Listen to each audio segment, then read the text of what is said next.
Convention and Exhibition Center, many delegates came face to face with angry demonstrators. If you are attending this expo, you are supporting the military-industrial complex. You are complicit in the killing of children in Gaza. Do you feel comfortable when you see protesters jostling delegates and people on the way in here? I have no problem with it.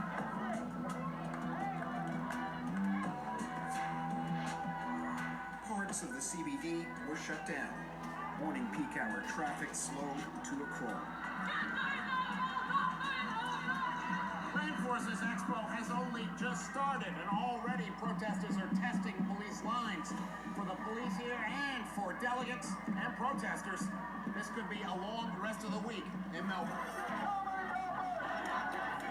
Several groups, from Students for Palestine to the Socialist Alliance, have been planning demonstrations against Australia's largest defence expo for months. Many had hoped to keep this protest non-violent.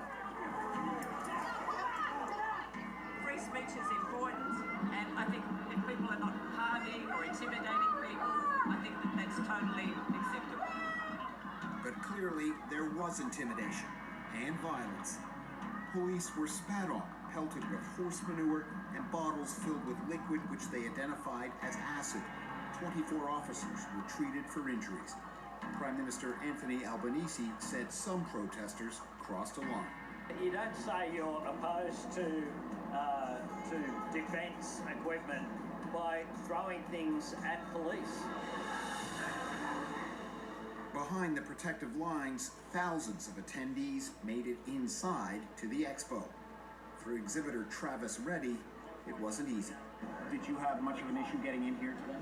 I had to go with Plan B, absolutely. But, you know, I find the whole thing interesting. We all have views and opinions, and everyone's entitled to protest, but we're also entitled to go about our business, and we do it peacefully. And the use of force in a peaceful demonstration, I find an interesting moral conundrum for me. Former Defense Minister Christopher Pyne is now the chairman of a global munitions company. We protect their right to protest. They wouldn't be able to protest in Beijing or Moscow or Tehran or Caracas, but we protect their right to protest. So, in fact, they remind me why we do what we do in defence and defence industry, which is to protect our values. And our values are freedom of speech and the right to association, freedom of association. And so I welcome the protesters as long as they are peaceful. Now, these protesters have been less than peaceful, and so the police are taking what action they need to protect people's rights. I'm proud to stand here today and usher in the next evolution of armoured vehicle technology. Most of the big players are here, including Boeing, Lockheed Martin, and defense giant IAI from Israel. We are here to showcase our abilities and our cutting-edge technologies. Did you ever hesitate? Was there ever any second thought that you might not come? Take your lethality to the next Companies level. say this is a unique opportunity to develop business in Australia and the Asia-Pacific region. What has Victoria's the world government says become? Land Forces Expo is worth all the security and disruption. 700 companies, 10,000 attendees, delegates from 45 countries. All of that producing a boost of at least $70 million to Victoria's economy. Inside the expo hall, there was no indication as to what was happening outside. As the arrests piled up through the day, Victoria's Greens said the blame for these events rests with the Premier, Jacinta Allen. The Premier could have cancelled this weapons expo and she could have prevented this protest from going ahead in the first place. We gave her that opportunity weeks and weeks ago, and instead of doing that, they've deployed thousands of police at a huge cost to taxpayers' money to protect the interests of these multinational weapons company and their right to profit over the community's safety. Any industry deserves the right to have these sorts of events in a peaceful and respectful way. But what we are seeing here that is being driven by the Greens political parties is rank opportunistic behaviour to use this conference to drive further division.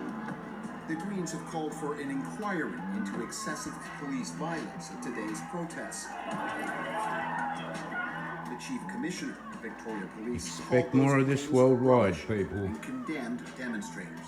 So I've used the term hypocrites because we support peaceful protest and we facilitate that all the time. What we saw today was not peaceful protest. Speaking to their audience on social media, some of the organizers of today's protest boasted of their success.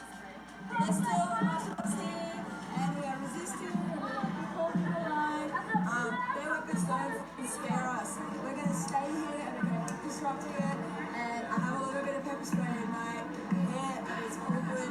And yeah, we're going to keep going all of the 3 days. Worldwide strife. Forces Expo runs until Friday.